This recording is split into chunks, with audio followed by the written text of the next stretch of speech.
Assalamualaikum warahmatullahi wabarakatuh. Innal hamdalillah nahmaduhu wa nasta'inuhu wa nastaghfiruh wa na'udzu billahi ta'ala min shururi anfusina wa min sayyiati a'malina. Man yahdihillahu fala mudilla lahu wa man yudlil fala hadiya lahu. وأشهد أن لا إله إلا الله وحده لا شريك له وأشهد أن محمدا عبده ورسوله يا أيها الذين آمنوا اتقوا الله حق تقاته ولا تموتن إلا وأنتم مسلمون يا أيها الناس اتقوا ربكم الذي خلقكم من نفس واحدة وخلق منها زوجها وبث منهما رجالا كثيرا ونساء واتقوا الله الذي تساءلون به والأرحام إن الله كان عليكم رقيبا يا أيها الذين آمنوا اتقوا الله وقولوا قولا سديدا يصلح لكم أعمالكم ويغفر لكم ذنوبكم ومن يطع الله ورسوله فقد فاز فوزا عظيما أما بعد فإن أصدق الحديث كتاب الله وخير الهدي هدي محمد صلى الله عليه وسلم وشر الأمور محدثاتها وكل محدثة بدعة وكل بدعة ضلالة وكل ضلالة في النار. Ma'asyiral muslimin, ikhwani fillah, rahimani wa rahimakumullah. Alhamdulillah, segala puji bagi Allah Subhanahu wa taala yang telah mempertemukan kita kembali di majelis ini untuk kita duduk sejenak sembari menunggu datangnya waktu Isya. Kita melanjutkan pembahasan kitab Nawaqidul Islam oleh Syekh Muhammad bin Abdul Wahhab At-Tamimi rahimahullah ta'ala dengan syarah atau penjelasan dari Syekh Dr. Abdul Razzaq bin Abdul Muhsin Al-Abbad Al-Badr hafizahullah ta'ala. Pada pertemuan yang lalu kita masih membahas pembahasan yang kedua, yaitu man ja'ala bainahu wa bainallahi wasa'ita. Siapa saja yang menjadikan perantara antara dia dengan Allah, dia umum, di mana orang tersebut berdoanya kepada perantara itu, wa yas'aluhu asy-syafa'ah, dan dia meminta syafaat kepada perantara itu, wa tawakkal alaihim, bahkan dia bertawakalnya kepada perantara tersebut. Maka barang siapa yang demikian, orang tersebut batal keislamannya alias kafir secara ijma'. Baik, kita sampai di halaman 28 dari buku panduan di paragraf yang paling bawah.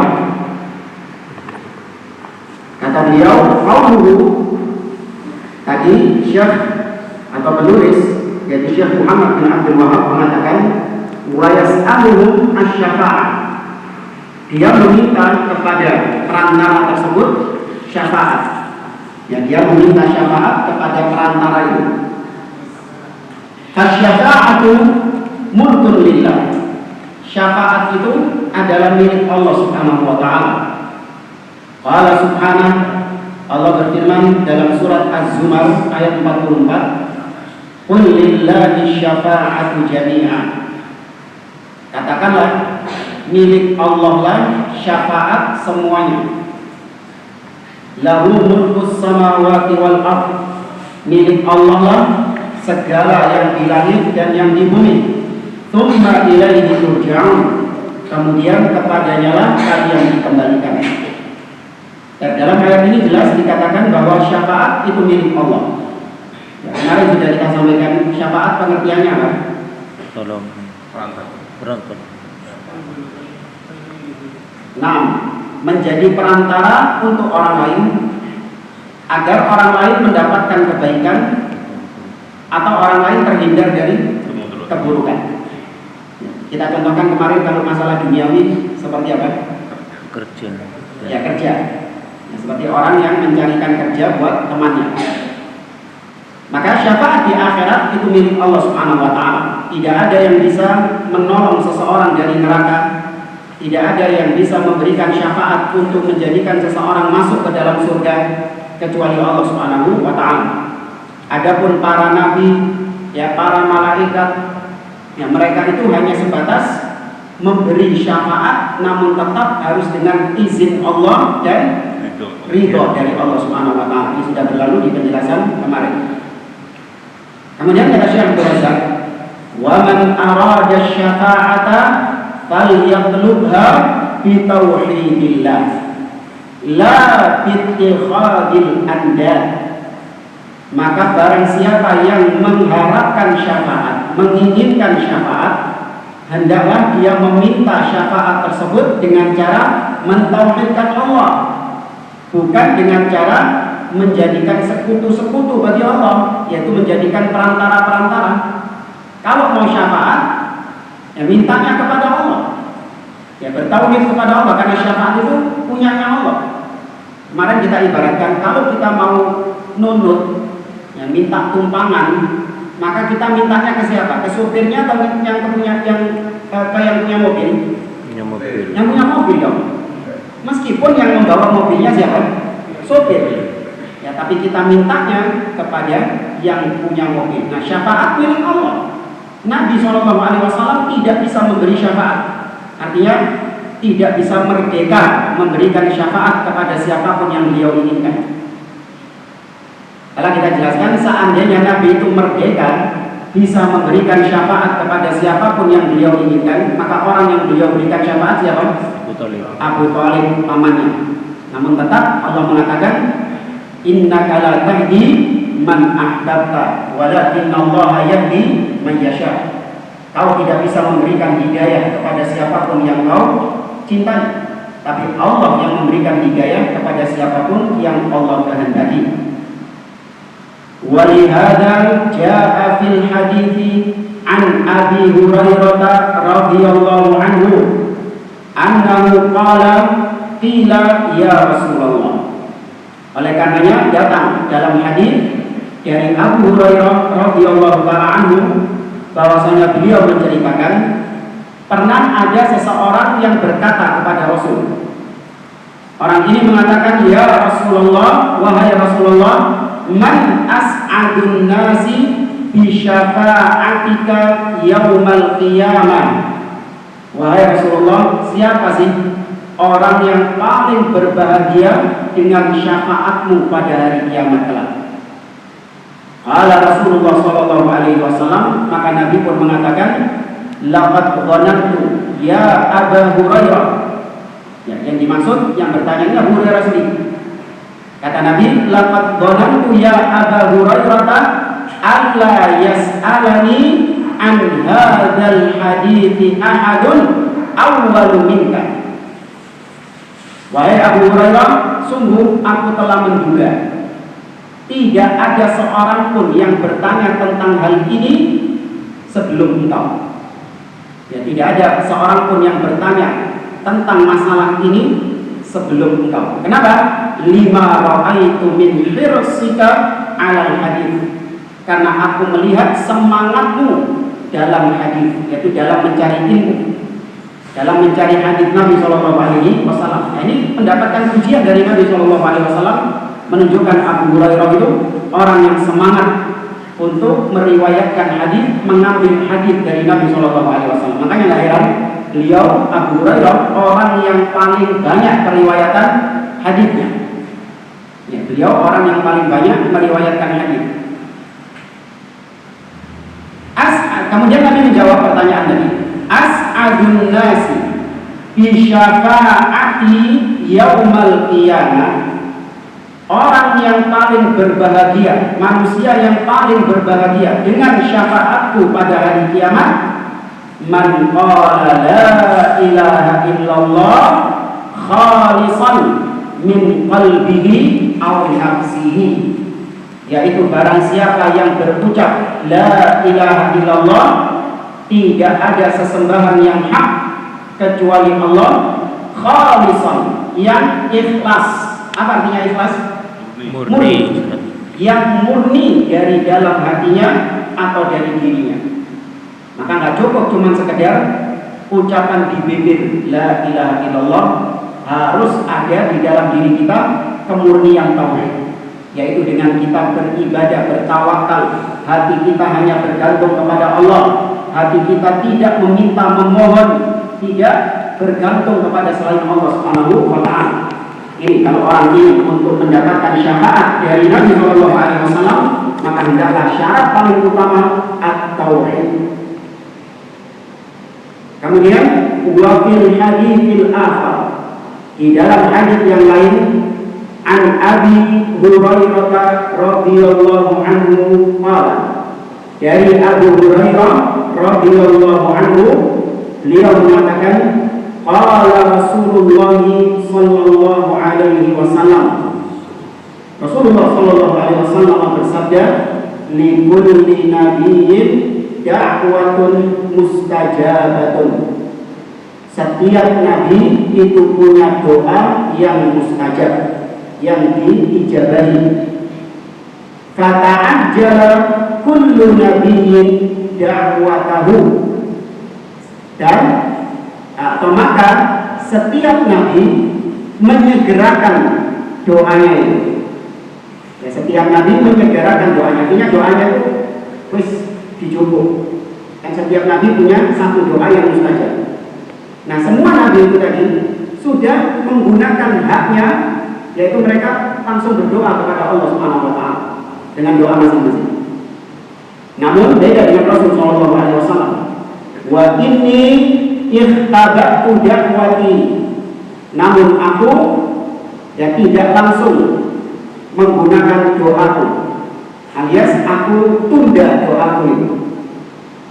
Kenapa? Syafa'atan li ummati yaumal qiyamah, sebagai bentuk syafaat bagi umatku pada hari kiamat. Jadi doanya Nabi Shallallahu Alaihi Wasallam yaitu beliau meminta kepada Allah Subhanahu Wa Taala agar umatnya diberi pertolongan di hari kiamat, diberi syafaat di hari kiamat. Ya. Fahiyana ilatun insyaallah, maka syafaat itu akan diperoleh insyaallah dengan kehendak Allah.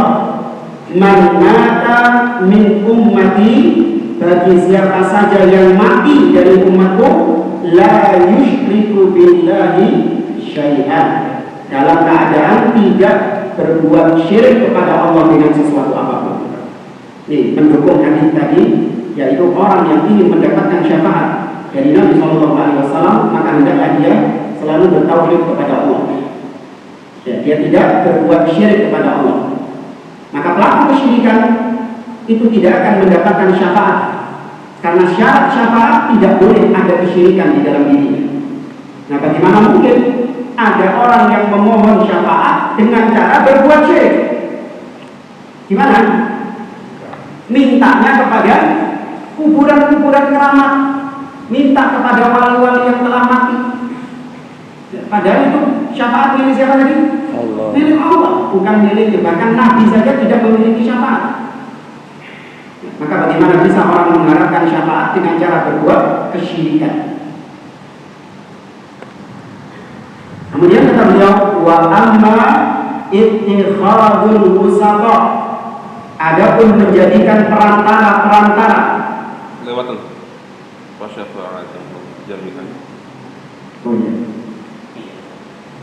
Ya, memang sengaja biar antum kelihatan kalau iman. Enggak apa enggak. Biar anak tahu antum iman. Kalau antum diem berarti antum enggak iman. Ini cara ditulis. Kata beliau, fasyafa'atu lillahi jami'an, maka syafaat itu milik Allah jami'an, semua bentuk syafaat milik Allah. Mau syafaat di padang mahsyar, ya syafaat ketika melewati sirat, ya syafaat untuk menaikkan seseorang di surga, syafaat untuk menyelamatkan seseorang dari neraka, itu semua milik Allah Subhanahu wa taala. Wa la tunalu illa bi tauhidihi subhanahu. Dan syafaat itu tidak akan diraih kecuali dengan mentauhidkannya, mentauhidkan Allah Subhanahu wa taala, wa ikhlasid din lahu, dan dengan memurnikan agama, memurnikan ibadah lahu, hanya kepadanya saja.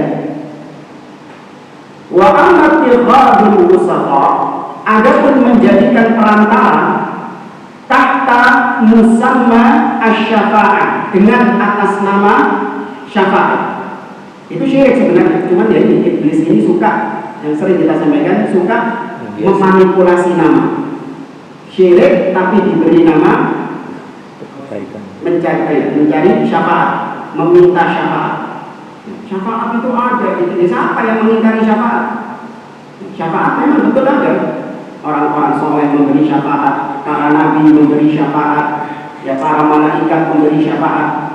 Ya, mereka hanya diberikan wewenang untuk memberi syafaat, namun tetap yang mendapatkan syafaat atau tidak, siapa yang menentukannya? Allah Subhanahu wa taala.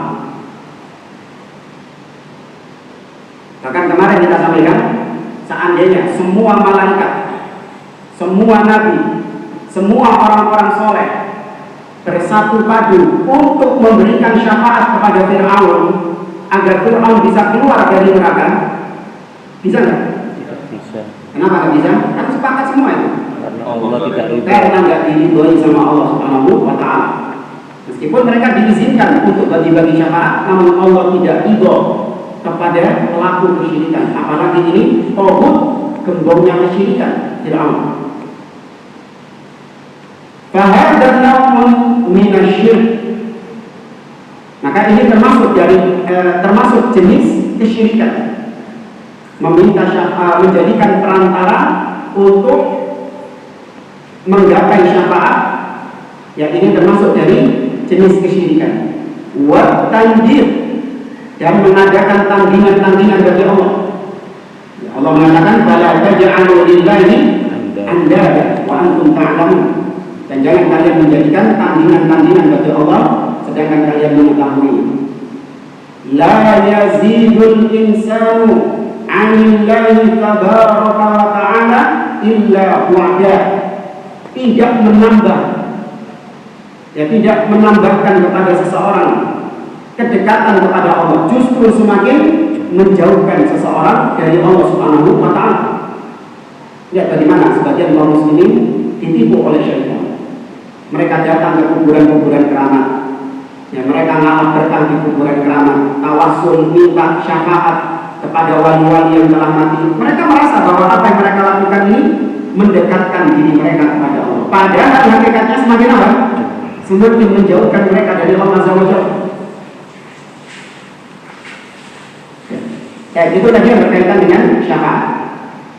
Kemudian lanjut kata beliau, qauluhu wa yatawakkalu alaihim. Penulis yaitu Syekh Muhammad bin Abdul Wahab mengatakan dia bertawakal kepada perantara-perantara itu. Ay ya'tamidu alaihim, bersandar kepada perantara-perantara tersebut, fi jalbin nu'amah, dalam menggapai nikmat-nikmat, wa daf'id dhar wal bala, dan untuk menjauhkan diri atau menolak kemudaratan dan menolak musibah. Ya, tawakal pernah kita sampaikan, maknanya adalah sidqu i'timadil qalbi 'ala Allah ma'a fi'lil asbab. Tawakal itu artinya adalah kejujuran hati dalam bersandar kepada Allah, namun tetap dengan berusaha menggapai sebab. Itu namanya tawakal. Yang saya ulangi, tawakal itu hati kita jujur menggantungkan kepada Allah Subhanahu wa taala nasib kita. Namun bukan berarti diam berpangku tangan. Tetap kita melakukan sebab, berusaha untuk menggapai sebab. Hasilnya harus serahkan kepada Allah Subhanahu wa taala. Ini tawakal. Maka tawakal itu bukan berarti nggak menggapai apa nggak melakukan sebab. Ya, kayak sebagian orang misalnya nanti mau ke kajian, kok nggak ada dong? Nanti jatuh kecelakaan, tawakal kepada Allah. Waduh, pikirnya luar biasa tawakal ini. Salah. Pakai helm dulu, baru kemudian tawakal kepada Allah Azza wa Jalla. Ya, maka orang-orang yang tadi menjadikan perantara-perantara, mereka itu tawakalnya, bergantungnya itu kepada perantara tersebut, bukan kepada Allah Subhanahu wa Ta'ala. Maka jelas ini syirik. Karena tawakal itu adalah ibadah, dan ibadah apabila diserahkan kepada selain Allah maka jatuhnya syirik. Allah mengatakan wa 'alallahi fatawakkalu in kuntum mu'minin. Dan kepada Allah lah bertawakallah kalian. Ya, di sini kata para ulama didahulukan objek daripada kata kerja. Antum ingat apa? Iya kan aku. Nah, seperti iyyaka na'budu wa iyyaka nasta'in. Didahulukan objeknya itu. Wa 'alallah, dan kepada Allah lah. Baru kemudian kata kerjanya fatawakkalu, bertawakallah kalian.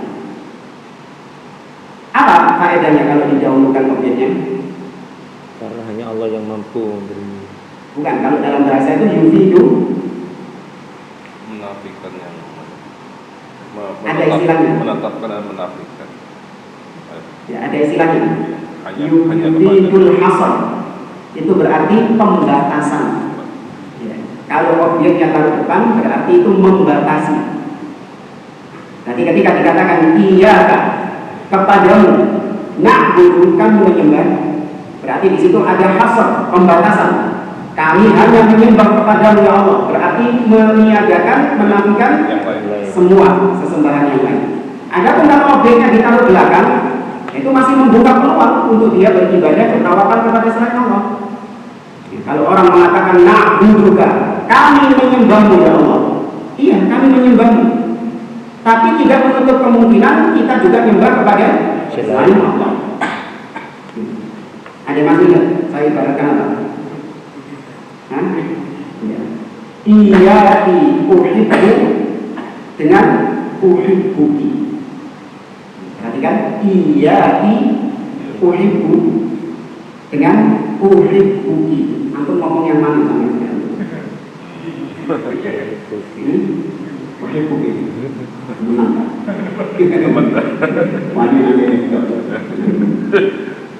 Kenapa kau uhibbuki? Karena membuka peluang mencintai dan lain.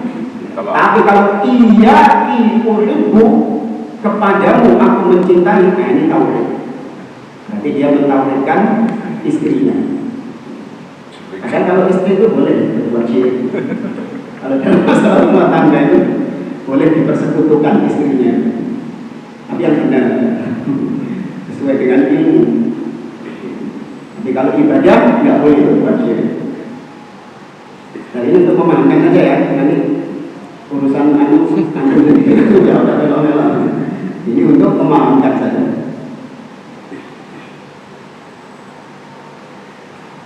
Kita lanjutkan. Wa qawluhu kafara ijma'an. Kata penulis, barang siapa yang menjadikan perantara antara dia dengan Allah, dia berdoa kepada perantara itu, dia meminta syafaat kepada perantara itu, dan dia bertawakalnya juga kepada perantara itu, maka barang siapa yang demikian kafar, dia kafir secara ijma', berdasarkan kesepakatan. Bi-ijma'i ahli ilmi. Maksudnya kesepakatan di sini adalah kesepakatan para ulama, bukan kesepakatan semua orang. Kan semua orang nggak sepakat nih, ada yang nggak sepakat. Ya, buktinya yang melakukan kesyirikan ini nggak sepakat kalau ini dibilang syirik. Ya, tapi kan ini bukan masalah ijma'. Ijma' itu ijma'nya ulama. Ya, inti ulama masalahnya, bukan ulama. Ya, ijma' para ulama, ulama yang ahlu sunnah. Kalau ulama ahli bid'ah sama lain juga nggak sepakat dengan ini. anna hadza naqidun lid-din. Para ulama sepakat bahwa perbuatan ini, yaitu menjadikan perantara antara hamba dengan Allah, itu pembatal keislaman. Wa yakhruj bihil mar'u min millatil Islam, dan bisa mengeluarkan, ya dengan itu seseorang bisa keluar dari agama Islam alias murtad. Kayak di sini ada footnote. Kata beliau, naqala al-ijma' ala hadza ghairu wahidin min ahli al-'ilm. Dinukil kesepakatan lebih dari satu ulama. Di antaranya minhum Syekhul Islam Ibnu Taimiyah rahimahullahu taala. Di antara yang menukil kesepakatan adalah Syekhul Islam Ibnu Taimiyah rahimahullah. Faqala rahimahullah, beliau berkata, faman ja'ala al-malaikata wal anbiya'a wasa'ita, barang siapa yang menjadikan para malaikat, para nabi-nabi sebagai wasa'id, sebagai perantara, dia da'uhum, dia berdoa kepada malaikat-malaikat itu, kepada nabi-nabi itu, wa yatawakkalu alaihim, dan bertawakal kepadanya, wa yas'aluhum jalbal manafi', dan meminta kepada mereka ya manfaat-manfaat, memperoleh manfaat-manfaat, wa daf'al madar, dan untuk menolak mudarat. Mithla ayyas'alahum ghufran dzambi, seperti meminta ampunan dosa kepada malaikat. Bisa? Malaikat bisa mengampuni dosa? Nggak bisa. Itu kekhususan Allah Subhanahu wa taala. Para nabi bisa mengampuni dosa? Nggak bisa. Wa hidayatul qulub, atau meminta hidayah hati. Bisa nggak malaikat ngasih hidayah? Nggak bisa. Hidayah maksudnya hidayah taufik ya. Para nabi bisa ngasih hidayah taufik? Nggak bisa. Hidayah hati hanya milik Allah Subhanahu wa taala. Wa tafrijal qulub, atau meminta kepada mereka untuk dihilangkan segala musibah, ya dikeluarkan dari segala macam musibah. Ini hanya juga Allah yang bisa. Kemudian wasad dan afat, dan untuk menutup ya segala macam kekurangan-kekurangan atau balak-balak musibah. Maka itu tidak ada yang bisa kecuali Allah Subhanahu wa taala. Nah, anehnya sebagian orang ketika membaca sholawat yang banyak dibaca oleh kaum muslimin di negeri kita, Allahumma sholli sholatan kamilatan wa sallim salaman taman, terus ala sayyidina Muhammadin alladzi tanhalu bihi uqad wa tanfariju bihi kurab wa tunalu bihi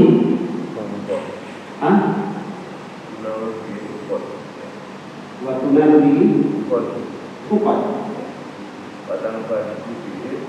wa tanfariju bihi kurab. Kurab ya, kurab. Ya kurab. Wa tuqda bihi hawaij. Tahu artinya apa itu? Yang dengan Nabi Muhammad SAW terlepas ikatan-ikatan. Ya, al-alladhi tanhalu bihi al-uqad wa tanfariju bihi kurab, dan dihilangkan segala musibah. Dengan Nabi Muhammad SAW itu hilang segala musibah.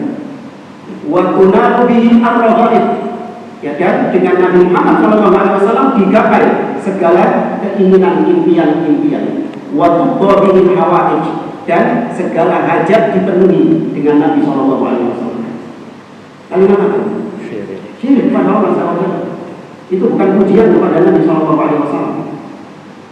Yang bisa menghilangkan musibah, yang bisa mengabulkan doa, memenuhi hajat, hanya Allah SWT, bukan Nabi Muhammad SAW. Memang kita tidak mengatakan bahwa kalimat ini yang mengucapkannya ya kita kafirkan kaum muslimin, ya mereka tidak paham artinya. mereka nggak paham maknanya. Maka kita tidak mengkafirkan kaum muslimin karena mengucapkan ucapan ini. Tapi kalau ditanya kalimat ini kalimat kufur, kalimat syirik. Kita ajarkan kepada kaum muslimin bahwa kalimat tersebut bukan pujian kepada Nabi Shallallahu Alaihi Wasallam. Justru itu hulu berlebih-lebihan kepada beliau. Yang beliau larang dalam sabdanya la tutruni kama atratin nasara ibnu Maryam. Jangan kalian berlebih-lebihan dalam menyanjungku sebagaimana orang-orang Nasara berlebih-lebihan dalam menyanjung Isa bin Maryam. Termasuk diantaranya tadi ya salawat-salawat yang hulu berlebihan kepada Nabi Shallallahu Alaihi Wasallam bahkan sampai syirik kepada Allah Subhanahu wa taala. Dan lanjut kata Syekhul Islam, fahuwa kafirun bi ijma'il muslimin.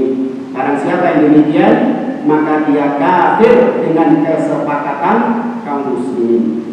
Dan ini hukum secara global sudah kita sampaikan di mukadimah. Apa yang kita sampaikan ini adalah hukum secara global. Ada pun individu kaum muslimin yang jatuh dalam perbuatan tersebut itu tidak langsung divonis kafir sampai terpenuhi apanya? Syarat-syaratnya dan dihilangkan penghalang-penghalangnya. Selesai dari Dan bukan kita ya. kenapa? Bukan kita yang mengkafirkan ulama. Iya, dan juga ahli ilmu yang mengkafirkannya. Selesai dari an-naqidul tsani, pembatal Islam yang kedua. Sekarang kita masuk pembatal Islam yang ketiga, halaman 30.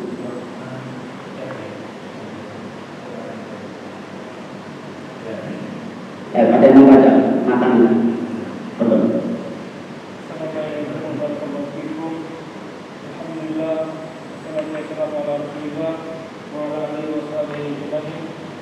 warahmatullahi wabarakatuh. Al-thalithu man lam yukaffir al-musyrikina aw syakka fi kufrihim aw sahhaha madhhabahum kafara. Yang ketiga, al-thalith, pembatal Islam yang ketiga, man lam yukaffir al-musyrikin. Barang siapa yang tidak mengkafirkan orang musyrik, atau bisa juga ditambahkan al-kufar. Ya, bisa termasuk al-kufar, orang-orang kafir. Maksudnya masuk ahlul kitab juga di sini. Karena kata-kata kafir dan musyrik ini sama seperti muslim dan mukmin, sama seperti fakir dan miskin. Kalau disebutkan satu, satunya juga ikut, kan gitu kan? Tapi kalau disebutkan dua-duanya, maka masing-masing punya arti yang berbeda. Kayak misalnya di sini disebutkan cuma musyrikin, berarti yang kafirnya ahlul kitab masuk apa enggak? Masuk juga, sama. Tapi kalau disebutkan dua-duanya secara berbarengan kayak dalam surat Al-Baqarah, innal ladzina kafaru min ahlil kitab wal musyrikin, itu disebutkan ahlul kitab dan musyrikin. Maka ahlul kitab dan musyrikin ini sama-sama kafir namun punya perbedaan.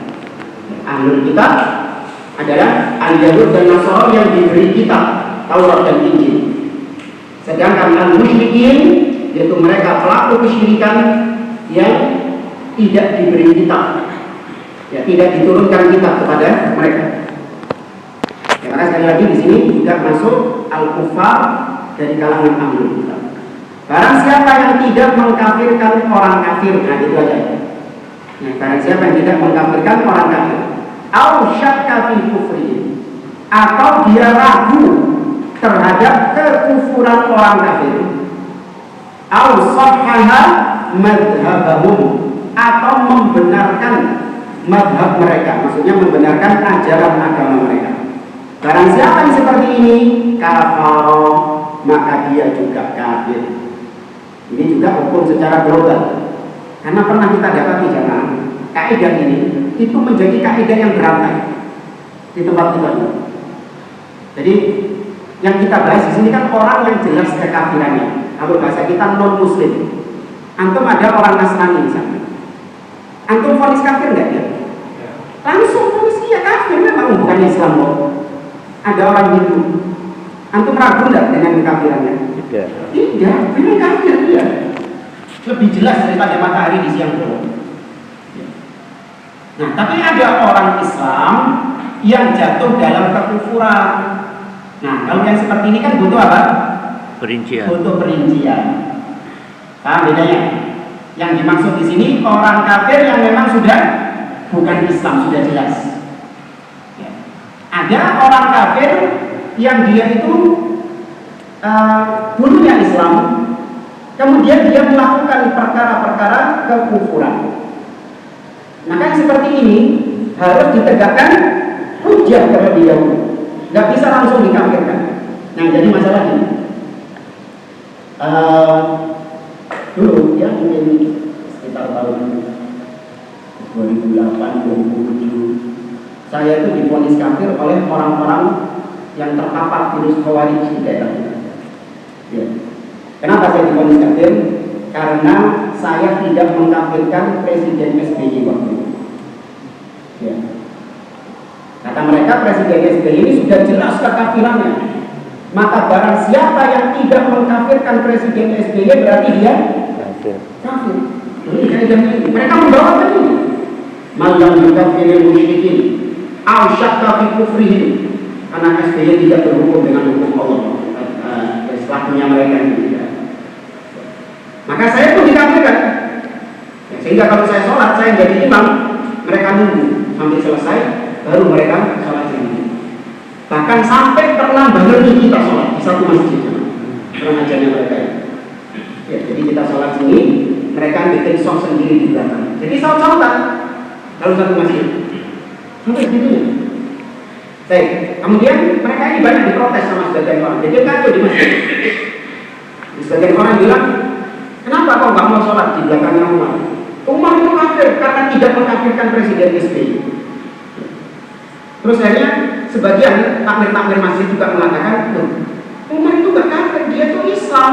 Loh, kau nggak mengkafirkan Umar, berarti kau kafir juga. Akhirnya jadi berantai. Sini takmir masjidnya sudah dikafirkan. Maka orang-orang harus mengkafirkan takmir masjid itu. Jamaahnya. Iya. Hanya ditanya juga, kau mengkafirkan fulan ini? Enggak, dia enggak kafir. Gampang kalau mengkafirkan orang kafir juga. Terus berantai. Makanya kita putus dulu di sini. Yang dimaksud oleh beliau adalah memang yang kafir asli. Adapun orang Islam bisa dikafirkan bisa, tapi ada apa ya? Syarat-syaratnya. Ada perinciannya.